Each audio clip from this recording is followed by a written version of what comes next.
पति ने हमें घर से बाहर निकाल दिया और तो और हमारे बेटे नमन को भी हमसे छीन लिया सर। ये लीजिए, पानी पीजिए, शांत हो जाइए। हमें ये बताइए, ये चोट कैसे लगी आपको? देखिए, घबराइए मत, आप हमें बता सकती हैं, हम उसके खिलाफ कंप्लेंट दर्ज करेंगे। हम कोई कंप्लेंट नहीं लिखवाना चाहते, हम सिर्फ इतना चाहते हैं कि आप हमारे पति को समझा दीजिए कि वो हमारे बच्चे को हमसे ना छीने। आपके पति आपको बच्चे से अलग क्यों करना चाहते हैं? अरे मैं क्यों अलग करूंगा सर? थोड़ा गुस्सा आ गया इसलिए हाथ उठ गया। और झगड़े किस घर में नहीं होते आप ही बताइए। लेकिन इनको देखिए, ये मैडम तो पुलिस में चली आई कंप्लेन लेकर के। आपकी पत्नी आपके खिलाफ कोई कंप्लेंट दर्ज नहीं करवाना चाहती, इसे छोड़ रहे हैं हम आपको। मैडम, आप जा सकते हैं। मिस्टर विजय, रुकिए। आइंदा अगर आपको गुस्सा है ना, तो ठंडा पानी पी लीजिएगा, गुस्सा शांत हो जाएगा। वो क्या है ना कि मुझे भी बहुत गुस्सा आता है, और अगर मुझे गुस्सा आ गया ना, तो आपकी सेहत के लिए ठीक नहीं होता। समझ गया ना? अब आप जा सकते हैं।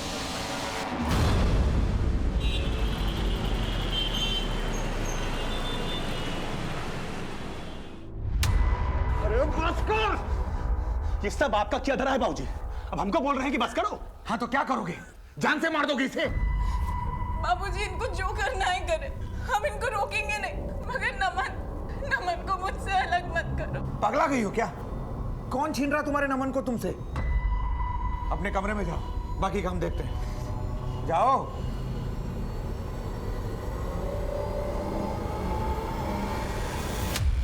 क्या कर रही है? हाँ? पगला गए क्या?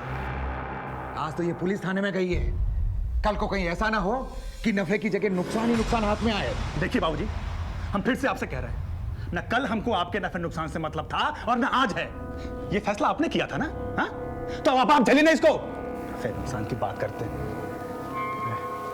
दिमाग खराब हो गया इसका।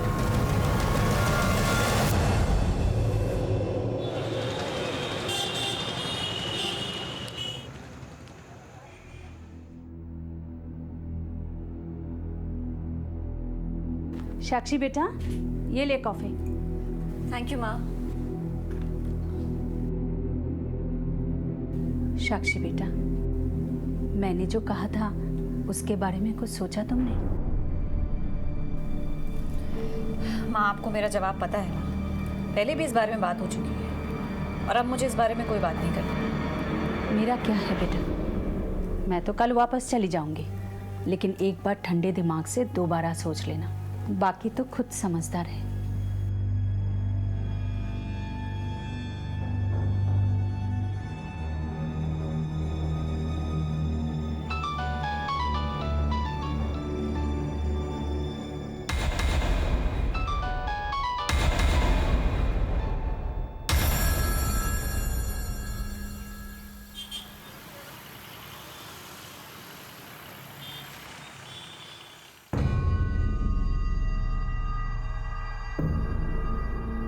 दूध और अखबार भी किसी ने उठाया क्यों नहीं?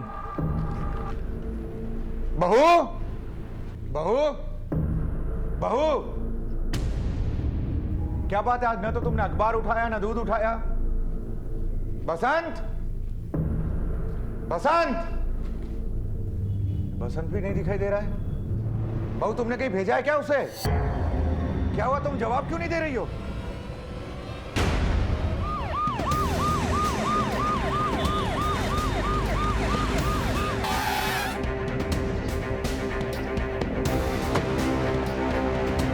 चलिए हटिए, हटिए।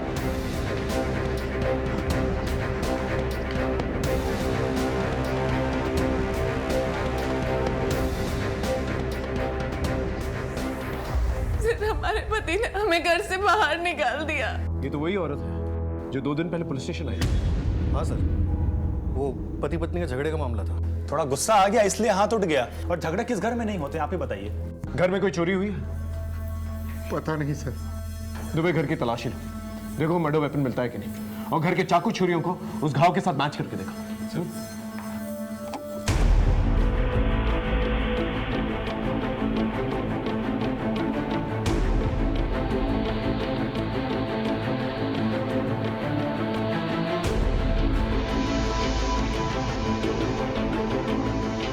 आज सुबह जब अपने पोते नमन को स्कूल छोड़ने गए थे तो बहू घर में अकेली थी। वापस आए तो दूध और अखबार बाहर ही पड़ा हुआ था। उसे उठाकर अंदर लेकर आए तब तक ये हो चुका था। तो क्या ये दरवाजा खुला था? दरवाजा तो हमेशा बंद रहता है, पर पता नहीं आज कैसे खुला रह गया। और इस बारे में जानकारी किस किस को है? फैमिली मेंबर और घर का नौकर बसंत। ये बसंत का है? अभी तक तो आ जाना चाहिए था, पर पता नहीं क्यों नहीं आया वो।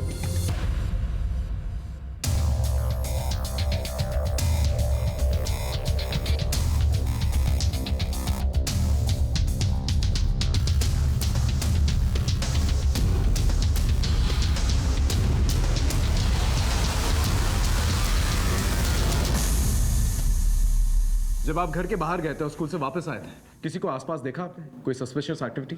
नहीं सर, हम तो रोज ऐसे ही स्कूल छोड़ने जाते हैं पोते को। सर, घर में ना किसी फोर्स एंट्री के निशान है और ना ही घर में चोरी हुई है। बेडरूम का लॉकर खुला हुआ है जिसके अंदर काफ़ी गहने रखे हुए। पर्स के अंदर 10-15 हज़ार रुपए हैं, लेकिन सब इंटैक्ट है। सर, हमारी बहू कविता के गहने गायब हैं सर। मतलब कविता की बॉडी पे जो गहने थे सिर्फ वही गायब है, जबकि इतनी सारी चीजें हैं चोरी करने के लिए। ये कैसी चोरी हुई? आप आइडेंटिफाई कर सकते हैं कि ये कौन सी गहने चोरी हुए थे? एक मिनट सर, ये देखिए, ये हमारी बहू ने जो गहने पहने हैं वो गायब है सर। दुबे, इन फोटोज की कॉपी बनाओ और गहनों के सेलर्स को भेजो, उन्हें अलर्ट करो, इन्हें बेचने की कोशिश की जा सकती है। सर, 2 दिन पहले आपके बेटे और बहू के बीच में झगड़ा हुआ था। थोड़ा गुस्सा आ गया इसलिए हाथ उठ गया। और झगड़े किस घर में नहीं होते, आप ही बताइए। आपका बेटा कहाँ है? वो तो कल रात को कलकत्ता चला गया बिजनेस के सिलसिले में। यहाँ आपकी बहू का मर्डर हुआ है और 12 घंटा पहले आपका बेटा कोलकाता चला जाता है। कुछ ज्यादा ही कोइंसिडेंस नहीं है ये? बाबूजी, ये क्या हुआ? ये कौन है? घर का नौकर बसंत। कहाँ थे तुम? साहब, हम बाजार गए थे सब्जी लाने और भाभी जी ने कुछ सामान मंगाया था तो इसलिए हम लेट हो गए। दुबे, बॉडी को पोस्टमार्टम के लिए भेज दो। और मिस्टर अशोक, अपने बेटे को इन्फॉर्म कीजिए कि जल्द से जल्द वो यहाँ आए। दुबे, कलकत्ता से विजय के बारे में पता करो। इस घर के नौकर, न्यूज़पेपर और दूध वाले के बारे में पूछताछ करो। एक आम घर की गृहिणी का उसी के घर में मर्डर हो जाता है। जब हम ये केस सुलझाने के लिए गए तो परत दर परत कई पहेलियां सामने हैं। 1 2 3 4 5 6 7 8 9 10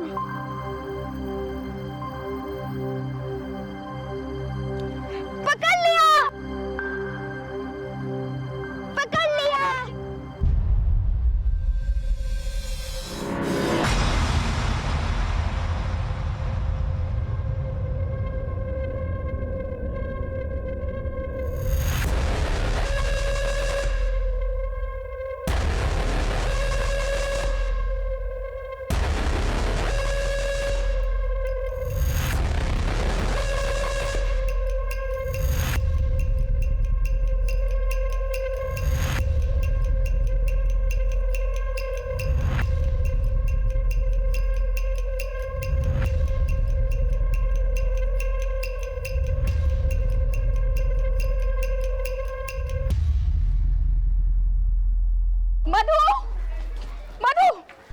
संभाल अपनी बेटी को। देख क्या हाल बनाया मेरे बेटे का। आज तो मेरे बेटे की जान ही ले लेती। काबू में रख अपनी बेटी को, वरना किसी दिन कुछ ना कुछ हो जाएगा। फिर मत कहियो मैंने नहीं समझाया।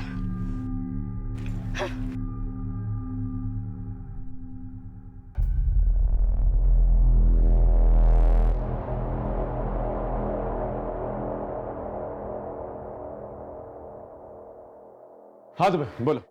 कविता के मर्डर के टाइम के आसपास अशोक नमन के स्कूल में और वो नौकर बसंत जनरल स्टोर में थे। विजय से भी बातचीत की, वो फिलहाल कोलकाता में वापस आने को कहा है। और सर, दूध वाले और अखबार वाले से भी बात की। किसी ने कुछ भी सस्पिशियस नोटिस नहीं किया।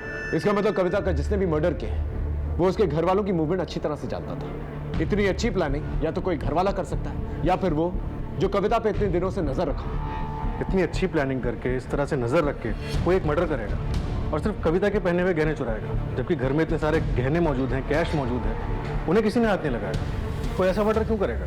दुबे, ये मत बोलो कि 2 दिन पहले कविता के साथ मारपीट की गई थी। हो सकता है उसके घर वालों ने उसे मारा और पुलिस को भटकाने के लिए ये चोरी का एंगल क्रिएट किया गया। एक काम करो, कविता की कॉलोनी में जाकर उसके घर वालों के बारे में पूछताछ कर, देखो क्या निकल के आता है। सर।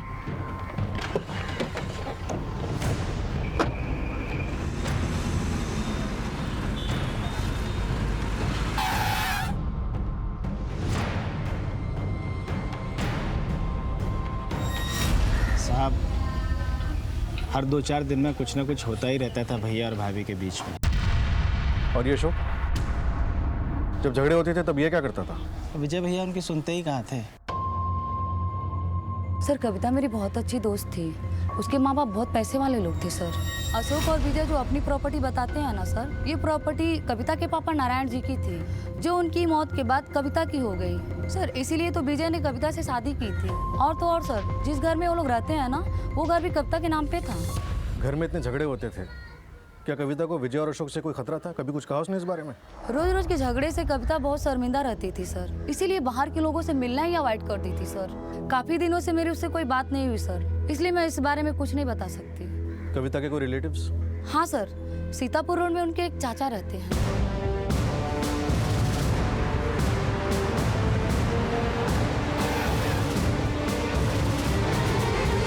कविता के चाचा आप ही? साहब, आपके लिए तो आज मरी है कविता, हमारे लिए तो कब की मर चुकी है वो। ये लीजिए। कविता बेटा, ये क्या कर रही हो? तुम्हें पता है ना ये जमीन किसकी है? एक मिनट, हटिए हटिए। ये जमीन हमारी पत्नी कविता के नाम है और ये अपने रजामंदी से उसको बेच रही है। कविता बेटा, हम लोग सड़क पर आ जाएंगे। ये जमीन के अलावा हमारे पास कुछ नहीं है, तुम तो जानती हो ना। ऐसा मत करो कविता बेटा। अरे चाची, आप हटिए बगल में। वकील साहब, काम हुआ पेपर का पूरा? चलो कविता। हमारे बड़े भाई साहब यानी कविता के पिताजी ने ये जमीन हमें दी थी, लेकिन हमारे नाम पर करने के पहले ही वो गुजर गए। कविता ने इस बात का फायदा उठाया और जमीन को बेच दी। अब चाहे वो मरे या कोई उसे मार दे, हमें इससे क्या? कहीं ऐसा तो नहीं कि बदला लेने के लिए आप ही ने कविता को मार दिया? इस वीरेंद्र पे नजर रखो और उसका बैकग्राउंड चेक करो और पता करो 2 दिन पहले कहाँ था। जी सर। अरे ये भूत है, इसके साथ नहीं खेलेंगे।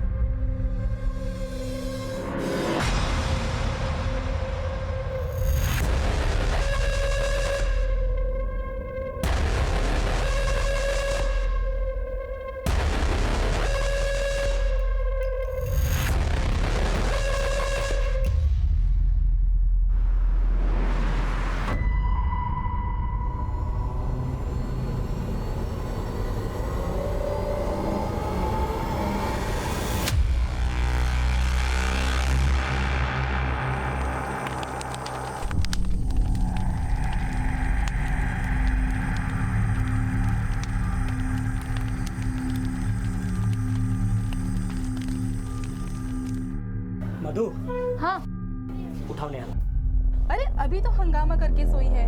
जितना बोला उतना करो, समय निकलता जा रहा है। उठाओ इसे। अरे पर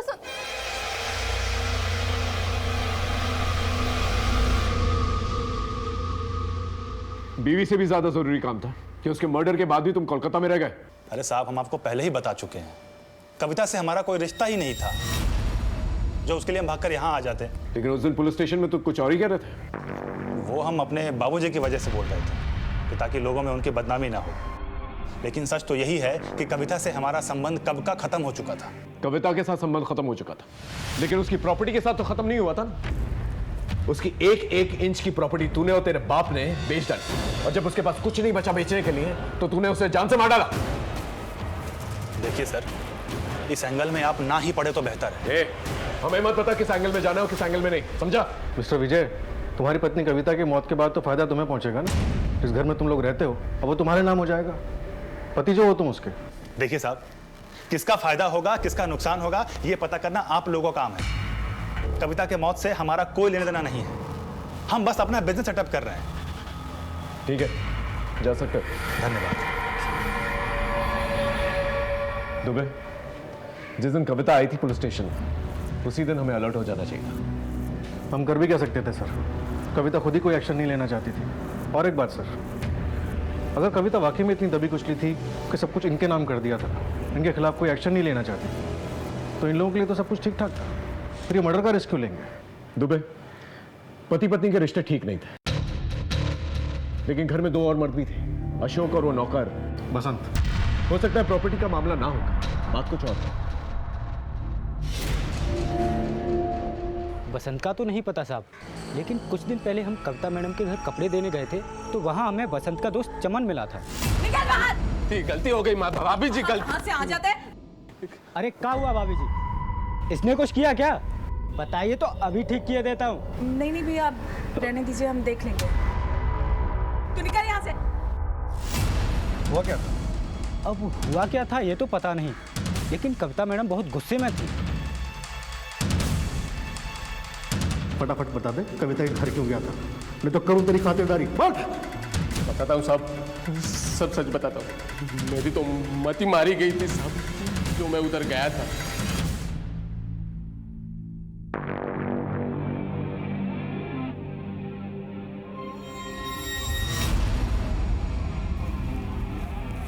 तुम यहाँ कैसे है? तुम चमन हो ना, बसंत के दोस्त? हाँ मैडम। तुम बेडरूम में क्या कर रहे हो? बेडरूम में ही तो आना था ना मैडम, हमने सोचा बसंत तो रोज आता है, आज हम चले आए। देखो ना मैडम, हम बसंत से कितने खूबसूरत दिखते हैं, आप उसके साथ कर सकती हैं, हमारे साथ क्यों नहीं कर सकती मैडम? हमें भी तो मौका दीजिए ना। बाहर निकल। कीजिए मैडम। बाहर निकल। कविता और बसंत के संबंध है, ये बात तुझे बसंत ने बताई थी? हाँ साहब, उसी ने बताई थी मुझे। और ये बात का तूने यकीन कर लिया कि वो सच बोल रहा है? वो सच ही बोल रहा था साहब, क्योंकि उसने मुझे एक वीडियो दिया था अपना और वो मैडम का।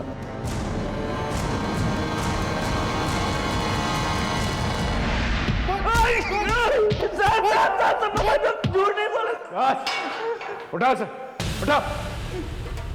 साहब हम जबरदस्ती नहीं किए थे, बस हो गया था। साइन कर इस पे अभी। हमने कहा ना हम नहीं करेंगे, चाहे आप हमारी जान क्यों ना ले लो। चुपचाप साइन कर दो, नहीं तो सच में जान ले लेंगे तुम्हारी हम।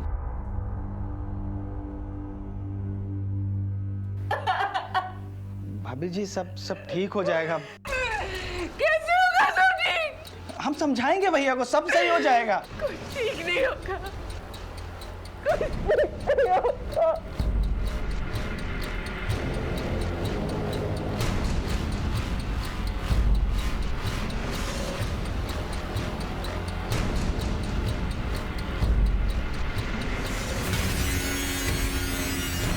ये एक ही बार हुआ था और इसके लिए कविता भाभी को बहुत पछतावा भी हुआ। बहुत बड़ी गलती हो गई है हमसे बसंत, हम इस बात को भूल जाए, यही हम दोनों के लिए अच्छा है। तुम इस बारे में किसी को कुछ नहीं बताना। लेकिन तूने ऐसा नहीं किया, तूने इसके जरिए कविता को ब्लैकमेल करने की कोशिश की, और जब कविता को चमन के बारे में पता चला तो तेरा और कविता के बीच में झगड़ा हुआ और तूने कविता को मार दिया। नहीं साहब, हम मारे नहीं है साहब। सब वो जो वीडियो था वो हम अपने मजे के लिए बनाए थे।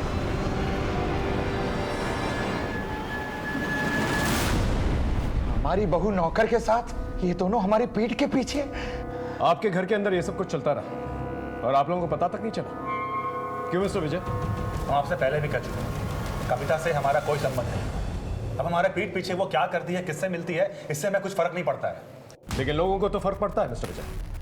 अगर लोगों को पता चल जाता आपकी बीवी और नौकर के बीच में क्या संबंध है, क्या इज्जत रह जाती है आप लोगों की सोसाइटी में? इज्जत? किस बात की इज्जत? अरे हमारी इज्जत बची कहाँ? उसकी तो हमारी बहू ने धज्जियां उड़ा दी। इसीलिए आप लोगों ने उसे उड़ा दिया। ये क्या कह रहे हैं आप? हमें नहीं पता उसने ऐसा कुछ किया, अगर पता चलता तो हम खानदान की इज्जत की खातिर मार देते। कविता के मर्डर केस में कुछ अजीब बातें सामने आई। विजय का कविता के साथ बुरा बर्ताव करना ये एक दस्तक थी, और इसी बुरे बर्ताव की वजह से कविता ने गलती की। लेकिन क्या इस गलती की वजह से कविता का मर्डर या वजह कुछ और थी? अभी हम सिरों को टटोल ही रहे थे कि अचानक से एक पेच पड़ गया।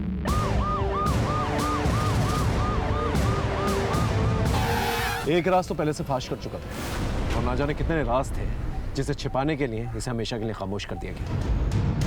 दुबे, इसकी पूरी की पूरी इंफॉर्मेशन निकाल। सर ये बसंत कविता के गांव में उसके साथ अक्सर आया जाया करता था। कहीं ऐसा तो नहीं कि कविता के चाचा वीरेंद्र ने इसका इस्तेमाल किया और फिर इसे ठिकाने लगा दिया? वैसे एक काम विजय और अशोक भी कर सकते हैं, लेकिन इस वीरेंद्र से पूछताछ करो। और इसके दोस्त, क्या नाम है उसका? चमन। उसे बुला के ले।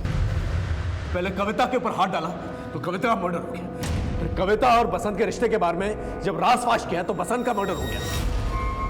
बसंत से झगड़ा हुआ था ना तेरा? हाँ, इस बात को लेकर तभी उसका मर्डर कर दिया तूने? नहीं साहब, मुझे कुछ मालूम नहीं है, मुझे नहीं पता साहब। चल मान लिया तूने मर्डर नहीं किया, लेकिन तुझे तो पता ही होगा मर्डर किसने किया है। मुझे कैसे मालूम होगा साहब? मुझे नहीं मालूम साहब। क्यों नहीं मालूम होगा? राजदार था ना तो उसका। कविता और बसंत के रिश्ते के बारे में सिर्फ तुझे पता था और वीडियो भी तूने ही देखा था। बसंत की लाइफ में क्या चल रहा है कुछ तो बताया होगा उसने तुझे। कुछ नहीं बताया उसने। हाँ साहब, एक बात तो पता है मुझे। अब आपके पते की है ये तो मुझे पता नहीं, लेकिन हम बस्ती के सारे नौकर ना दोपहर को क्रिकेट खेलते हैं साहब, तो बसंत भी आता था उधर। लेकिन पिछले 1 महीने से ना वो साहब नहीं आ रहा था। मैंने पूछा उससे तो उसने बताया कि वो एक नई गर्लफ्रेंड मिल गई है साहब उसे। तो उससे मिलने ना वो मेहराम नगर जाता है साहब, इतना ही पता है। दुबे, इस बसंत की नई गर्लफ्रेंड के बारे में पता करो। हो सकता है इस गर्लफ्रेंड के नाम पर ये कविता की मर्डर और लूट की प्लानिंग मेहराम नगर में ही कर रहा हो। सर ये भी तो पॉसिबिलिटी है कि बसंत और कविता के मर्डर से एक दूसरे से जुड़े हुए ही ना हो। विजय और अशोक की इज्जत खराब की थी, कहीं मर्डर उस वजह से तो नहीं हुआ? हो सकता है। इस बसंत के कॉल रिकॉर्ड चेक करो, देखो ये मेहराम नगर में किस मोहल्ले में जाता था। अगर उसकी गर्लफ्रेंड मिल गई ना तो सब कुछ क्लियर हो जाएगा। सर, और हाँ, कविता के चोरी हुए गहनों के बारे में कुछ पता चला? फिलहाल तो नहीं सर, पर हमारे लोग अलर्ट पर हैं।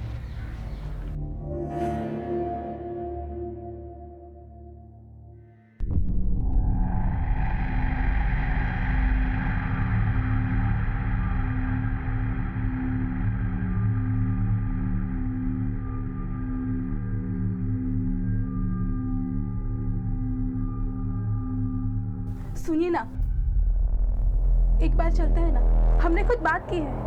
देख, मुझे अपना काम करने दे।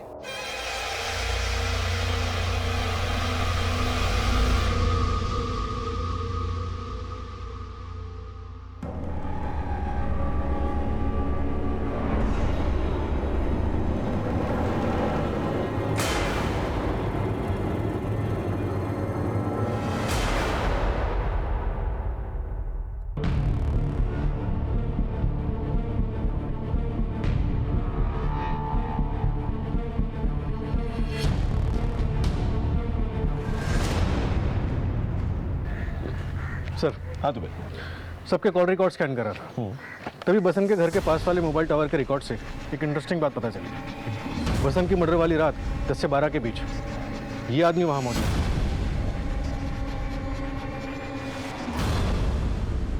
वाह अशोक साहब, मान गए हम आपका। हम कातिल की तलाश घर के बाहर कर रहे थे और कातिल तो घर के अंदर ही है।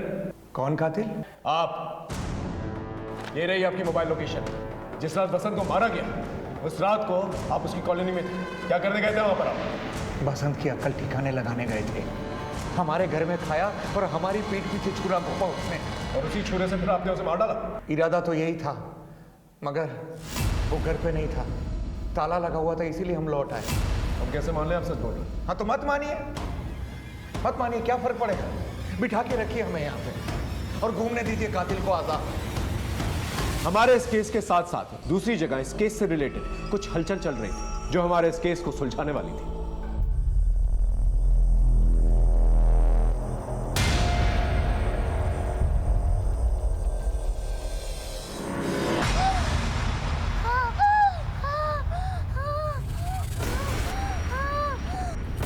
अजय, उठिए ना। नेहा, उठिए तो। नेहा, क्या हुआ बेटा? क्या हुआ? नेहा, क्या हुआ इसे? कुछ नहीं होगा बेटा, नेहा, कुछ नहीं होगा बेटा। हमने जो मंत्रित पानी दिया था तुमने पिलाया था ना? हाँ, पिलाया था। कुछ नहीं होगा बेटा, कुछ नहीं होगा बेटा। बेटा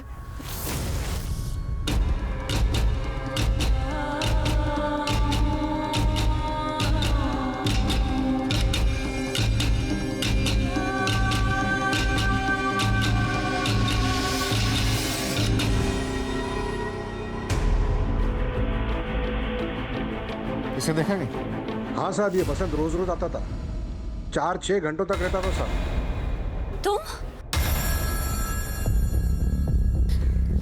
तुम यहाँ क्या कर रहे हो? इससे पहले कि कोई देख ले अंदर चलो।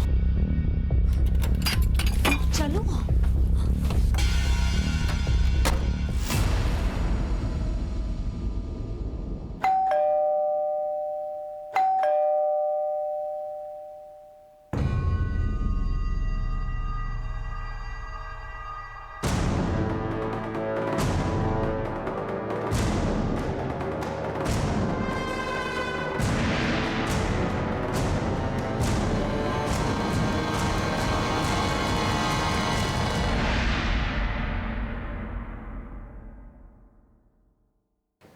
हाँ तो मिस्टर विजय, ये बताइए, आप बसंत की गर्लफ्रेंड के साथ उस घर में क्या कर रहे थे? क्या? किसकी गर्लफ्रेंड? अच्छा, आपको नहीं मालूम? बसंत आपका नौकर इन्हीं से तो मिलने जाता था, इनके घर। क्या बात है मैडम, आपने विजय जी को बताया नहीं बसंत के बारे में? हाँ मिस्टर विजय, अब बताइए, ये कौन सा एंगल है, या आप बताएंगी? बोलिए। हाँ सर, बसंत मुझसे मिलने आता था, लेकिन मैं उसकी गर्लफ्रेंड नहीं थी सर। लखनऊ आने से पहले दिल्ली में मेरा एक बॉयफ्रेंड था, आदिल। आदिल के पास मेरे कुछ पर्सनल वीडियोस थे सर। वो तो मुझे ढूंढता ढूंढता यहाँ लखनऊ तक आ गया था सर। जब उसे विजय के बारे में पता लगा तो वो मुझे ब्लैकमेल करके सेक्सुअली एक्सप्लॉइट करने लगा था। मैं तंग आ गई थी सर, लेकिन कुछ कर नहीं पा रही थी, चुपचाप सब सह रही थी। फिर एक दिन विजय ने बसंत के हाथों एक पार्सल भेजा मेरे घर। उस वक्त आदिल भी था और बसंत ने मुझे और आदिल को साथ में देख लिया।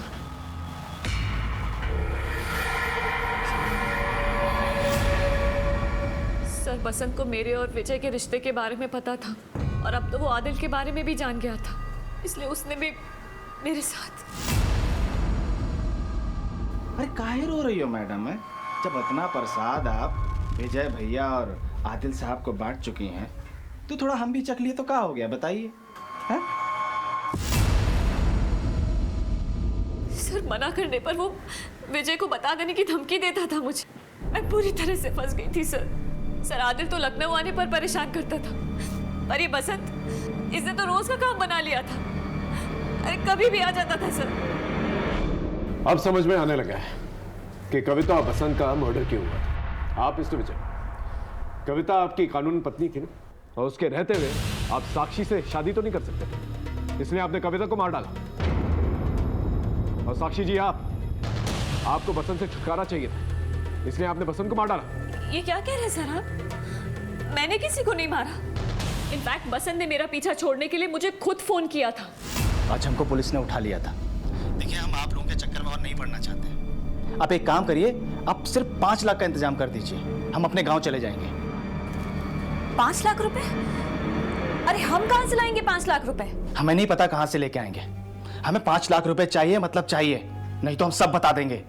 अरे बसंत, लेकिन सर, मेरे पास जितने भी पैसे और जेवर थे मैं सब उसकी बताई हुई जगह पे लेके पहुंची थी। मैं सच कह रही हूँ सर, मैंने बसंत को नहीं मारा। इनफैक्ट मेरे वहां पहुंचने से पहले किसी ने उसका मर्डर कर दिया था। तो मिस्टर विजय, आपका क्या कहना है इस मर्डर के बारे में? अब हमारे बोलने से क्या हो जाएगा सर? आप तो वही मानेंगे ना जो आप पहले से मानकर बैठे हैं। लेकिन मैं आपको यही कहूंगा कि कविता के मर्डर से मेरा कोई लेना देना नहीं है, और ना ही इस बसंत के मर्डर से। ठीक है, आप लोग जा सकते हैं, लेकिन शहर छोड़ के कोई नहीं जाएगा, ना ही कोलकाता और ना ही दिल्ली, समझे आप लोग?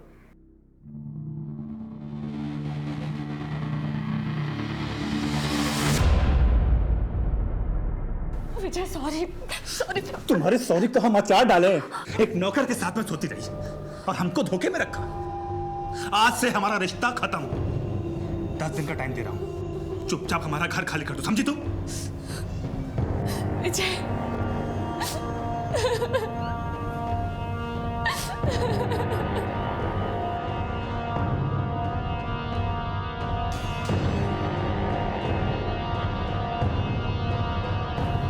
मधु, अब रोना बंद भी करो।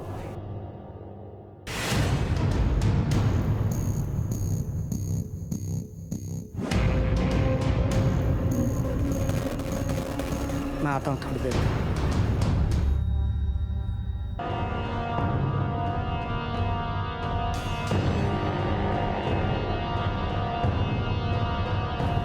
मधु, अब रोना बंद भी करो।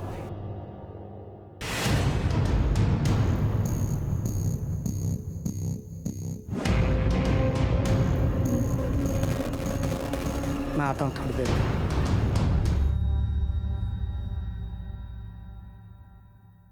अब इस केस में ठहराव सा आ गया था। हमारी हर एक लीड डेड एंड पे पहुंच रही थी कि अचानक से इस ठहरे हुए पानी में एक कंकरी गिरी और हलचल मच गई और मेरी टीम हरकत में आ गई। सर अभी अभी एक खबर आई है। क्या खबर?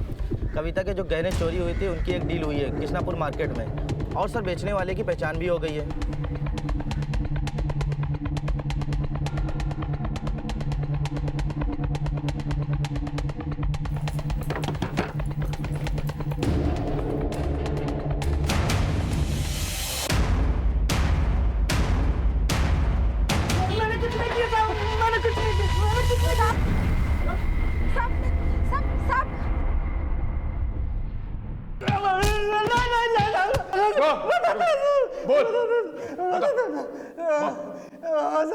हम नहीं मारा था उस औरत को, लेकिन पैसों के लिए नहीं मारा था साहब। हम अपनी बेटी को बचाने के लिए मारा था साहब, उसे ठीक करने के लिए मारा था। किसी की जान लेकर तेरी बेटी कैसे ठीक हो जाती? साहब हमको एक बाबा मिला था साहब। बच्चा, तुम्हारे भाग्य में सिर्फ एक ही संतान है और उसके भी प्राण संकट में है। मेरे पास एक उपाय है, क्या कर पाएगा? जरूर करूंगा बाबा जी। अगर अपनी संतान की रक्षा करना चाहते हो तो तुम्हें एक नर बलि देनी होगी। तुम्हें एक ऐसी स्त्री की बलि देनी होगी जिसके दाहिने गाल पर तिल। आज से 7 दिन बाद अमावस्या की रात है। उस रात से पहले कोई ऐसी स्त्री को ढूंढो और उसकी बलि दो। उसके द्वारा धारण किए हुए सभी आभूषणों, याद रहे एक भी आभूषण उसके शरीर पे ना रह पाए। सारे के सारे आभूषण उसके शरीर से उतार लेना और उन आभूषणों को नीम के पानी में उबालकर अगली पूर्णमासी तक हर रात 12 बजे अपनी संतान को नहलाना। वो स्वस्थ हो जाएगी बच्चा। लेकिन बाबा जी, हम ऐसी स्त्री को ढूंढेंगे कहाँ जिसके दाहिने गाल पर तिल हो? अगर हृदय से ढूंढोगे तो भगवान स्वयं तुम्हारी मदद करेगा। हम अपनी बेटी को मरते हुए नहीं देख सकते थे साहब। 2 दिन तक वैसी औरत को बाजार, सड़कों पर हर जगह ढूंढा साहब, लेकिन वो नहीं मिली। फिर एक दिन एक घर से काम के लिए फोन आया साहब।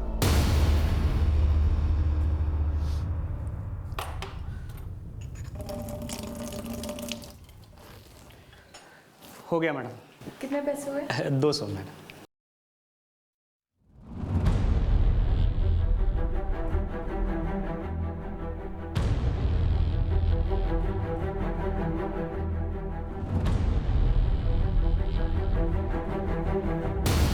हमें जैसी औरत की तलाश थी वो हमें मिल गई थी साहब। आप हमको माफ कर दो मेम साहब, आपके मरने से ही हमारी बेटी ठीक हो सकती है। तुम्हें कोई बेवकूफ बना रहा है। मेरे मरने से भला तुम्हारी बेटी कैसे ठीक हो सकती है? ठीक हो सकती है, बाबा जी ने कहा है, और ये हमको करना ही होगा मेम साहब। बाबा ने हमको जैसा बताया था हमने सब कुछ वैसा ही किया था साहब। फिर भी हमारी बेटी नेहा मर गई साहब। नेहा के जाने के बाद हमारे इस शहर में बचा ही क्या था? जो कुछ भी था मैं उसे बेचकर अपने गांव जा रहा था साहब। तेरे इस अंधविश्वास की वजह से नहीं केवल कविता की जान गई बल्कि तो अपनी बेटी का भी हत्यारा है। उसे डॉक्टर की जरूरत। कविता के घर से किसने फोन किया था तुझे काम के लिए? सर बसंत।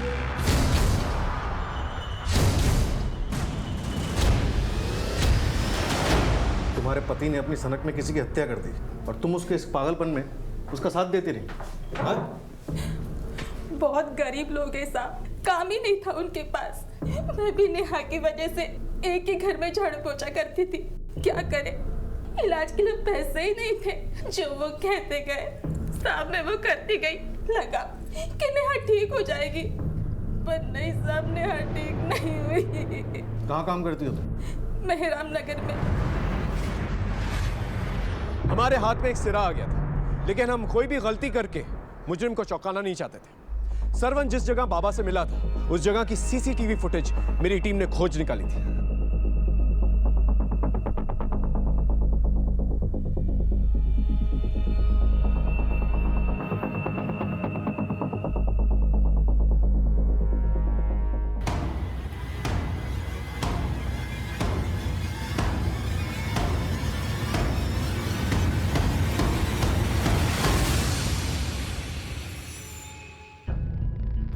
हाँ साहब, अभी कुछ ही दिन पहले मैंने ये बाबा का फुल गेटअप बेचा था।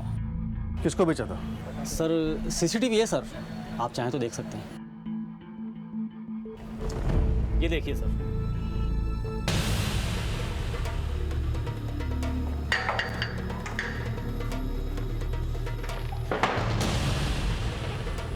तुम्हें यहां पर इसलिए बुलाया गया है क्योंकि तुम ही वो मास्टरमाइंड हो जिसने बसंत और कविता का मर्डर प्लान किया।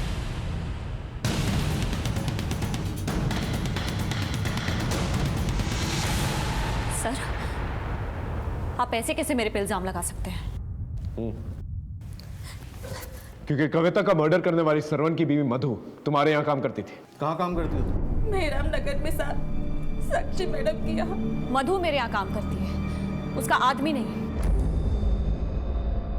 हम जानते थे आप कुछ ऐसा ही बोलेंगी, इसलिए हम पूरी तैयारी के साथ आए। दुबे लेके आओ उसे।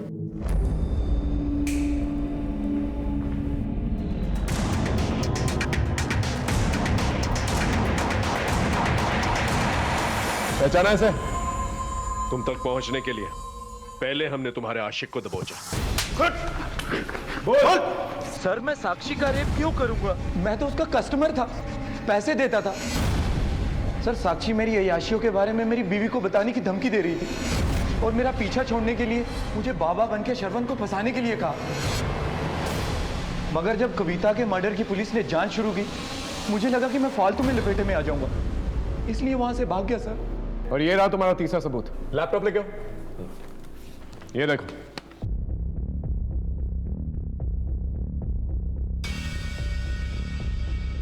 ये तुम ही हो ना बाबा का गेटअप लेने के लिए दुकान पे गई थी? अब साक्षी मैडम, ये सारे लिंक्स आप ही जोड़ेंगी या आपका मुंह खुलवाने के लिए इन्हें बोलो? मैडम की अच्छी तरह से खातिरदारी कर। बता दो सर। हाँ बोलो। सर वो दिल्ली में जॉब के दौरान मुझे एस्कॉर्ट सर्विसेज के बारे में पता चला था। मैंने पैसा कमाने के लिए एस्कॉर्ट सर्विसेज ज्वाइन कर ली। 2 साल पहले विजय मुझे सोशल मीडिया पर मिला था, फिर हमारा अफेयर हो गया। विजय को मेरे एस्कॉर्ट होने के बारे में अंदाज़ा भी नहीं था। उसने मुझे शादी के लिए प्रपोज किया था। उसके पास पैसे भी थे बहुत सारे। मुझे लगा लाइफ में सेटल होने का अच्छा मौका है, इसलिए उसके साथ लखनऊ आ गई। पर यहाँ की मुझे पता लगा कि वो तो पहले से ही शादीशुदा है। विजय ने अपनी पत्नी को तलाक देने के लिए मुझे यकीन दिलाया, लेकिन वो कविता, वो उसे तलाक देने के लिए रेडी नहीं थी। हमने कहा ना हम साइन नहीं करेंगे। पहले आपने जहां जहां बोला आपसे बिना कोई सवाल के हमने साइन कर दिए, पर ये तलाक के पेपर पे हम साइन नहीं करेंगे।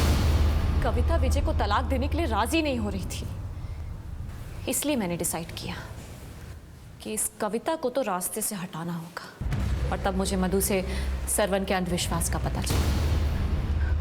क्या बताए ना इंसान, एक तो बेटी का दुख और ऊपर से हमारा ये पति इतना टोना टोटका करता है कि अगर कोई बाबा उससे कहे ना किसी की गर्दन काट के लेकर आओ तो वो भी लेके आए।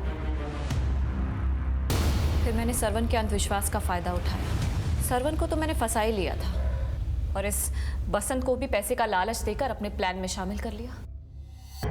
बसंत से सरवन को कॉल करवाकर कविता से मिलवा दिया। बसंत को क्यों मारा? जब पुलिस ने उसे उठाकर पूछताछ की तो वो डर गया था। हम आज गांव जा रहे हैं, हमें 5 लाख रुपए चाहिए, वरना हम तो फंसेंगे ही, तुम्हें भी नहीं छोड़ेंगे। मैं अगर उसे 5 लाख रुपए दे भी देती ना सर, तब भी वो हमेशा के लिए मेरे लिए खतरा बना रहता। इसलिए विजय की प्रॉपर्टी पाने के लिए इतनी प्लानिंग की, लेकिन तुम ये भूल गई कि किसी की मौत से जिंदगी नहीं पाई जाती। अब सारी जिंदगी काल कोठरी में बिताना।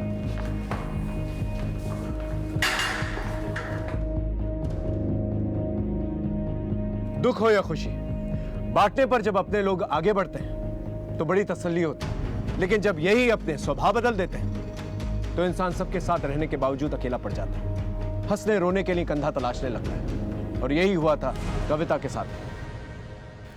कविता का पति विजय और उसके ससुर के अंदर छिपी लालच एक बहुत बड़ी दस्तक थी। यह रिश्ता महज दौलत पर टिका हुआ था। विजय की जिंदगी में साक्षी जैसी लड़की का सोशल मीडिया से आना और उसका इतनी आसानी से शादी के लिए हाँ कह देना, यह एक बहुत बड़ी दस्तक थी। उस ढोंगी बाबा का सरवन को मर्डर के लिए उकसाना सबसे बड़ी दस्तक थी, और इस अंधविश्वास की वजह से किसी की जान तक चली गई। जब रिश्तों की घुटन जानलेवा हो जाती है तो ये एक बड़ी दस्तक होती है कि आगे चल के कभी भी कुछ भी हो सकता है। अपने और अपनों की रिश्तों की कदर कीजिए, इससे पहले कोई बाहर वाला आके इसका फायदा उठाए। फिर मिलेंगे एक नए केस के साथ, तब तक देखते रहिए क्राइम पेट्रोल दस्तक। मकसद बताना नहीं, बचाना है।